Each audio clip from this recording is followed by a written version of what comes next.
चलिए हम अगली थ्योरम पर चलते हैं। रियल एनालिसिस के चैप्टर नंबर 1 में पेज नंबर 33 अगली थ्योरम है integrability of monotonic functions.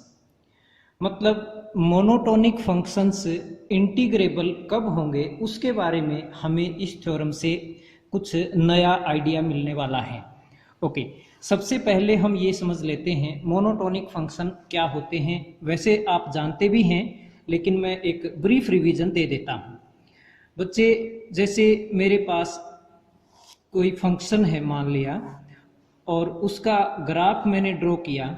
Suppose वो ग्राफ ऐसे आया, इंटरवल ए से यहाँ हमारा बी, मतलब फंक्शन ए से थोड़ा सा आगे गए हम, इंक्रीजिंग है, फिर डिक्रीजिंग हो गया है नेचर फंक्शन का, फिर इंक्रीज होना शुरू हो गया, फिर डिक्रीज होना शुरू हो गया। मीन्स फंक्शन का नेचर बार बार बदल रहा है। लेकिन अगर फंक्शन का नेचर इस तरह से बार बार नहीं चेंज हो रहा हो उसको मोनोटोनिक फंक्शन कहा जाता है। जैसे कांस्टेंट फंक्शन को भी हम मोनोटोनिक फंक्शन कह सकते हैं क्योंकि उसका नेचर बार बार चेंज नहीं हो रहा होता है, एक जैसा ही नेचर रहता है, कांस्टेंट रहता है, ना ही इंक्रीजिंग है ना ही डिक्रीजिंग है। लेकिन अगर मेरे पास ये फंक्शन है, सपोज यहाँ ए से बी इंटरवल में फंक्शन का ग्राफ इस तरह से है, तो ये इंक्रीजिंग टाइप ऑफ फंक्शन हम इसको कह सकते हैं। फंक्शन की वैल्यू इंक्रीज ही होती जा रही है, तो ऐसे फंक्शन को हम मोनोटोनिक फंक्शन कह सकते हैं। मोनोटोनिक जिसका मोनो नेचर हो, एक जैसा नेचर हो, इंक्रीजिंग है तो इंक्रीजिंग ही रहे, डिक्रीजिंग है तो डिक्रीजिंग ही रहे, या मिक्स हो सकता है, जैसे इंक्रीजिंग है फिर कांस्टेंट है, फिर इंक्रीजिंग है, फिर कांस्टेंट है, फिर इंक्रीजिंग है, इसको भी हम मोनोटोनिक फंक्शन कहेंगे। जैसे कि फॉर एग्जांपल मेरे पास ग्राफ मान लो फंक्शन का इस टाइप से है। ये पहले मान लो यहाँ तक कांस्टेंट है ग्राफ, फिर इंक्रीजिंग है, फिर आगे सपोज कांस्टेंट है, फिर इंक्रीजिंग है, फिर कांस्टेंट है, फिर इंक्रीजिंग है, फिर कांस्टेंट है। इस टाइप के फंक्शन को भी हम मोनोटोनिक इंक्रीजिंग फंक्शन कह सकते हैं।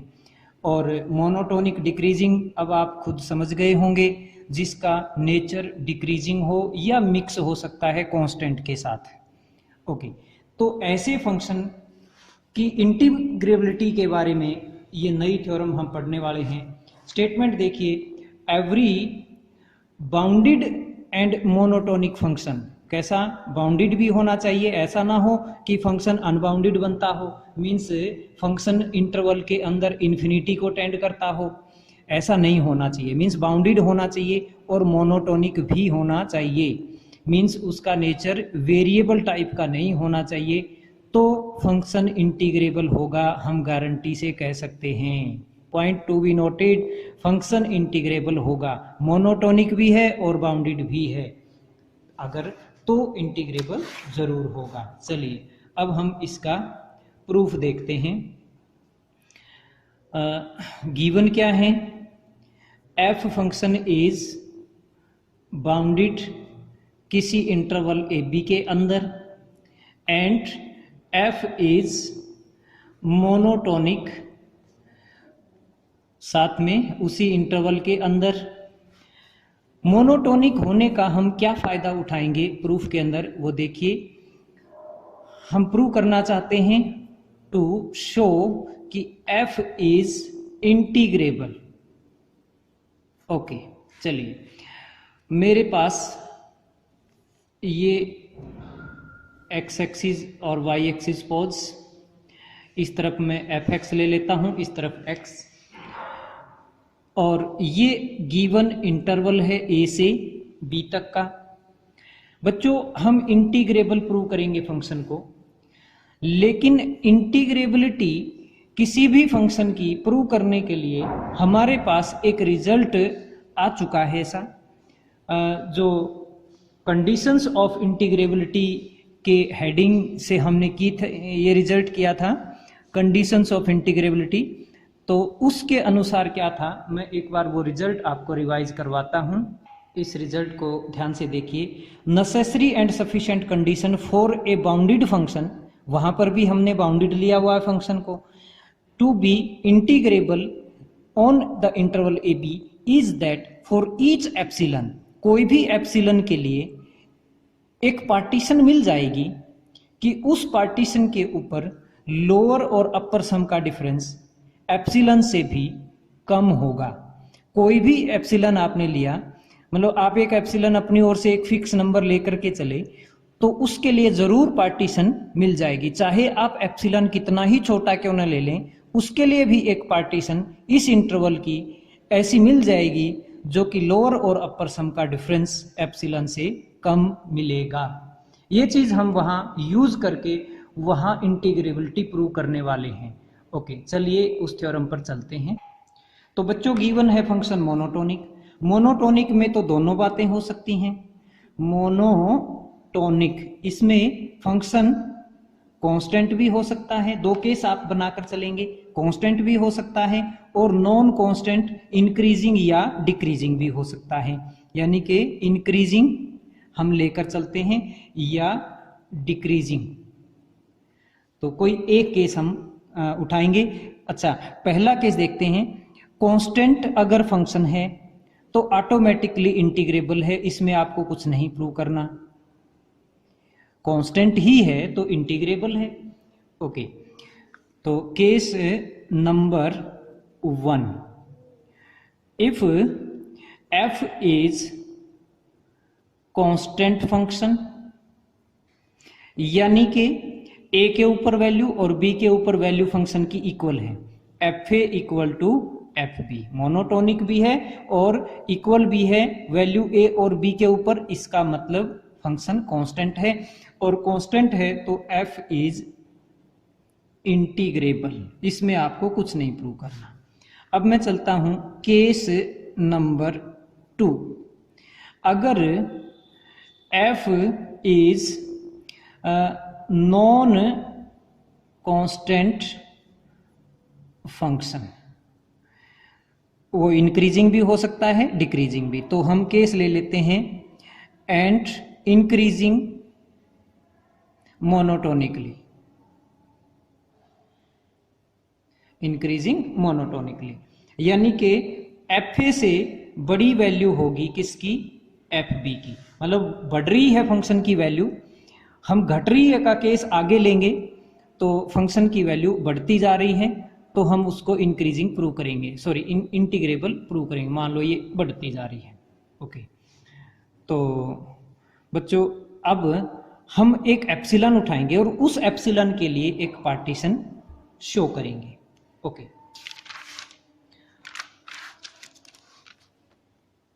टेक एप्सिलॉन ग्रेटर देन 0, ये हम अपने पास से एक नंबर लेकर चले, अपनी मर्जी से कोई भी नंबर, कितना भी छोटा नंबर हो सकता है। ओके, अब हम एक पार्टीशन चूज करते हैं। Take a partition P of the interval A B, और A को हम x0 मान लेते हैं, अगला पॉइंट x1, फिर x2, इस तरह से xn, यानी कि हम B तक पहुंच गए हैं। तो बच्चों ये हमारी एक पार्टीशन हो गई है इंटरवल की, x0, this is x1, this is x2, इस तरह से करते करते ये xn-1 और bn को हम मानते हैं xn। सपोज बच्चों ये लेंथ कितनी है, डेल्टा 1, ये लेंथ कितनी है, डेल्टा 2, ये कितनी है, डेल्टा 3, इस तरह से इन सभी की लेंथ हमारे पास है डेल्टा n। ओके, अब जो ये पार्टीशन हम लेकर चले हैं, ये पार्टीशन थोड़ा सोच समझकर समझदारी के साथ ली गई है, और क्या समझदारी इसके अंदर अप्लाई की गई है कि पार्टीशन इतनी रिफाइंड है, इतनी रिफाइंड है कि उसका नॉर्म जो है वो किससे कम है, epsilon by F B minus F A. ये एप्सिलॉन गिवन वाला हम लेकर चले हैं, F B minus F A कोई नंबर तो होगा, ये दोनों कोई तो है ही, इन दोनों को घटाओगे उससे डिवाइड कर दो, तो ये नंबर जो भी बनेगा इससे भी कम नॉर्म की पार्टीशन हम सोच समझ करके ले करके चले हैं। Okay, next. अब बच्चों फंक्शन हम मोनोटोनिक लेकर के चले हैं, उस मोनोटोनिक होने का अब हम फायदा लेंगे। वो ये फायदा मिलेगा कि पहला सब इंटरवल जब आप उठाओगे तो इस इंटरवल में सबसे छोटी वैल्यू कहाँ मिलेगी, यहां मिलेगी, सबसे बड़ी कहाँ मिलेगी, यहां मिलेगी। यानी कि f ऑफ x नॉट सबसे छोटी वैल्यू है और f ऑफ x नॉट सबसे छोटी वैल्यू है और f ऑफ x1 सबसे बड़ी वैल्यू है पहले वाले सब इंटरवल के अंदर, मतलब इस सब इंटरवल के अंदर, क्योंकि मोनोटोनिक इंक्रीजिंग है, बढ़ता जा रहा है। आपको नो डाउट आपको कंफर्म है कि इस तरफ जाएंगे तो वैल्यू बड़ी ही होगी, तो यहाँ बड़ी है। जब मैं दूसरा सब इंटरवल उठाऊंगा तो भी ऐसे ही होगा, यहाँ सबसे छोटी यहाँ सबसे बड़ी। ओके, इसकी लेंथ उठाई मैंने डेल्टा 1, तो बच्चों इससे मैं डेल्टा 1 से भी मल्टीप्लाई कर लेता हूँ, इसको भी मैं डेल्टा 1 से मल्टीप्लाई कर लेता हूँ, प्लस ऐसे ही दूसरे सब इंटरवल पे मैंने काम किया। सबसे छोटी वैल्यू f(x1), सबसे बड़ी वैल्यू f(x2), इसको मैंने मल्टीप्लाई किया डेल्टा 2 से, इससे भी डेल्टा 2 से, और इस तरह से मैं करता ही चला गया लास्ट तक। तो f of xn-1 into delta n, और ये क्या बनेगा f of xn into delta n। तो बच्चों बातों ही बातों में क्या ये मेरे पास एल एफ पी नहीं आ गया क्या, और ये क्या आ गया है यू एफ पी। अगर मैं यू एफ पी में से एल एफ पी को सब्ट्रैक्ट कर दूं तो क्या आएगा, ये होगा एफ एक्स, इसमें से ये घटेगा ना, तो F of x1 minus F of x not, इसमें से ये घटाया, डेल्टा 1 को बाहर निकाल लिया इंटू डेल्टा 1, प्लस ऐसे ही second f of x2 minus F of x1 into delta 2, और इस तरह से करते चले गए। लास्ट में क्या आया f of xn minus F of xn minus 1 into delta n। और ध्यान से देखिए बच्चों, हम पार्टीशन की नॉर्म इससे छोटी लेकर के चले, मीन्स नॉर्म से भी बड़ा नंबर है ये। और नॉर्म क्या होती है, पार्टीशन की नॉर्म किसको कहा जाता है, पिछले लेक्चर्स में बता चुके हैं, लेकिन फिर मैं बता देता हूं कि पार्टीशन जो भी आप करते हो उसमें हर टुकड़े की जो लेंथ है उनमें सबसे बड़ा नंबर क्या है, मीन्स सबसे बड़ी लेंथ क्या है, किस टुकड़े, किसी न किसी टुकड़े की तो सबसे ज्यादा लेंथ हो सकती है, सबसे बड़ी लेंथ का टुकड़ा हो सकता है, तो वो लेंथ कितनी है सबसे बड़ी वाली, वो होती है नॉर्म। तो नॉर्म से भी बड़ा नंबर ये है, तो यानी कि डेल्टा 1 से भी बड़ा नंबर ये है, डेल्टा 2 से भी बड़ा नंबर ये है, सभी से बड़ा नंबर ये है। तो इसका मतलब इन सभी की जगह मैं ये नंबर रखूंगा तो ये साइड और भी बड़ी हो जाएगी, ये सिंबल आ जाएगा।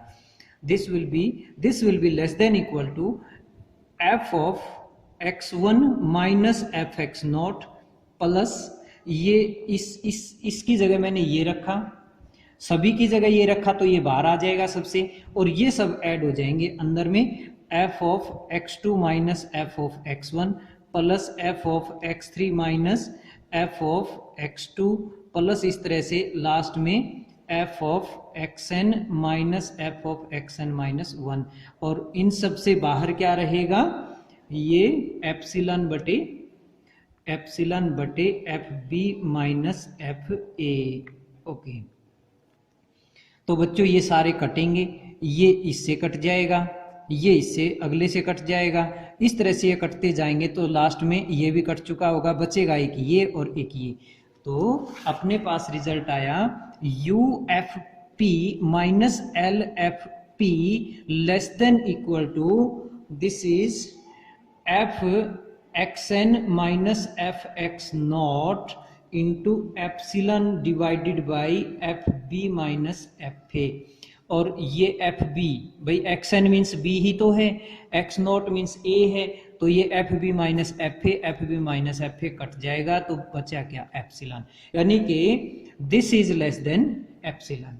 तो हमने अल्टीमेटली क्या प्रूव कर दिया है कि किसी एप्सिलॉन के लिए एक पार्टीशन मिल गई, वो कैसी भी मिली हो, चाहे कितनी समझदारी से लेनी पड़ी हो, ये समझदारी हमने यूज की उसके अंदर, तो मिल तो गई ना। एप्सिलॉन के लिए एक पार्टीशन मिल गई कि अपर और लोअर सम का डिफरेंस एप्सिलॉन से कम है, तो इसका मतलब क्या हुआ, f इज इंटीग्रेबल।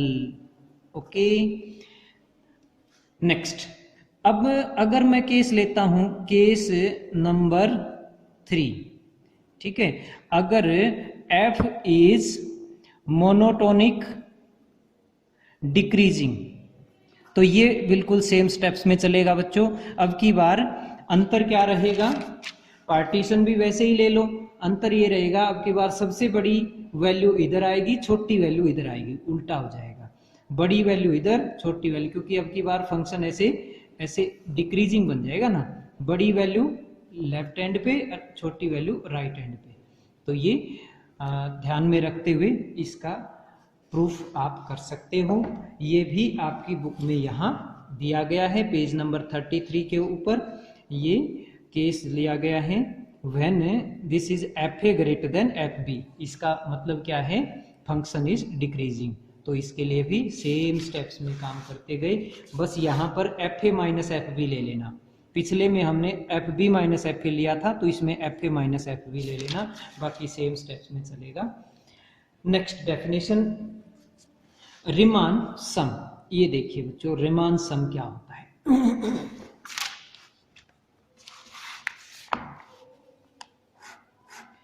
जब ये रिमान इंटीग्रेशन की थ्योरी डेवलप हुई, तो इसके अंदर भी नए नए आइडियाज जुड़ते चले गए। भाई लोअर सम निकाला, अपर सम निकाला, इनको क्या कहते हैं, रिमान लोअर सम, रिमान अपर सम। फिर उसके बाद धीरे धीरे ये थ्योरी और रिफाइन होती गई, इसमें और डेवलपमेंट आई, फिर अपर और लोअर सम की जरूरत भी कम महसूस हुई, तो फिर एक नया सम डिफाइन किया गया, रिमान सम, रिमान सम। और आगे चलकर हम देखेंगे इंटीग्रेशन की डेफिनेशन, जो कि लोअर और अपर सम के ऊपर डिपेंड करती थी। पीछे सीख चुके हो ना, लोअर सम और अपर सम से ही तो इंटीग्रेशन की डेफिनेशन जुड़ी हुई थी। लोअर सम बढ़ेगा, अपर सम घटेगा, जो ही पार्टीशन को रिफाइन करेंगे, तो वो जब इक्वल हो जाएंगे तो इंटीग्रेबल होता है, ऐसा पीछे सिखाया गया है। ओके, लेकिन रिमान सम की हेल्प से हम लोअर और अपर सम की डिपेंडेंसी से भी ऊपर उठ जाएंगे। देखते हैं कैसे। रिमान सम कहते किसको है, सपोज करो अपने पास ये इंटरवल ए बी है, ओके, और एफ हमारा, F is given function, okay, और इस ए बी इंटरवल की सपोज करो हमने एक पार्टीशन ले ली, पी पार्टीशन है, ए मीन्स सपोज एक्स नोट, फिर अगला पॉइंट x1, फिर x2 एंड सो ऑन, ऐसे xn मीन्स b।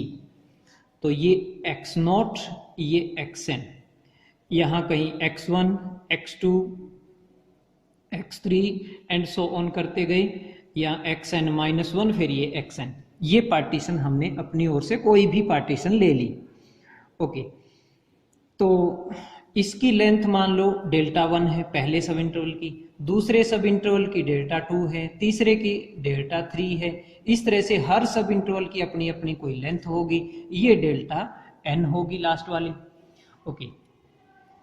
अब पहले सब इंटरवल को उठाओ, इस सब इंटरवल के अंदर से आप अपनी मर्जी से कोई भी पॉइंट ले लो कहीं भी, सपोज इसमें मैंने ये एक्साई 1 पॉइंट ले लिया, यहाँ पर नजर आ रहा होगा शायद आपको, क्लियर, ओके। तो फंक्शन की वैल्यू देखो एक्साई 1 पे क्या है, एफ ऑफ एक्साई 1 होगी, और साथ में मल्टीप्लाई कर दो length of interval means delta 1। फिर ऐसे ही दूसरे सब इंटरवल में से एक एलिमेंट उठाओ, सपोज वो एक्साई 2 ले लिया हमने, ये थोड़ा अलग से सिंबल दे देता हूँ, एक्साई 2 ले लिया, तो वहां पर फंक्शन की वैल्यू फिर चेक की और लेंथ ऑफ सब इंटरवल से मल्टीप्लाई कर लिया, इनको जोड़ते चले गए और ये काम आखिर तक करते चले जाओ, डेल्टा एन इंटू यहाँ पर फिर एक एक्साई एन ले लिया, एफ ऑफ एक्साई एन से यहाँ मल्टीप्लाई किया और इन सबको ऐड कर लिया। तो ये जो क्वांटिटी आई है इसको क्या कहा जाएगा, रीमान सम, और एस से रिप्रेजेंट करेंगे इसको एफ फंक्शन का पी पार्टीशन पे, ना एल से ना यू से, क्योंकि एल और you stand for lower and upper, लेकिन एस मीन्स जनरली एक सम, तो इसको कहा जाएगा बच्चों Riemann sum S F P. तो याद रखना शायद मुश्किल नहीं लगा होगा, क्योंकि बड़ी सिंपल बात है। पिछले में हम क्या करते थे, लोअर वैल्यू उठाते थे फंक्शन की, जहां ढूंढनी पड़ती थी कहाँ लोअर वैल्यू है, फिर लोअर वैल्यू को लेंथ ऑफ इंटरवल से मल्टीप्लाई करते थे, फिर इस तरह सम करते जाते थे। लेकिन अब हमने लोअर अपर की टेंशन खत्म की, सिर्फ एक पॉइंट उठाया अंदर से कहीं से भी और उसके ऊपर फंक्शन की वैल्यू देखी इनटू डेल्टा वन, ऐसे ही दूसरे में से उठाया, ऐसे तीसरे में से, और ये टोटल कर लिया। This is called the Riemann sum. Okay, next. शायद आपको रीमान सम की डेफिनेशन समझ आ गई होगी। अब रीमान सम की डेफिनेशन की हेल्प से हम इंटीग्रेशन की एक और डेफिनेशन देने वाले हैं। जैसे लोअर सम और अपर सम की हेल्प से इंटीग्रेशन की डेफिनेशन दी गई, ठीक ऐसे ही रीमान सम की हेल्प से भी इंटीग्रेशन की डेफिनेशन एक और मिलने वाली है, और वो आपको मिलेगी अगले लेक्चर में। तब तक के लिए इंतज़ार कीजिए। धन्यवाद। जय हिंद।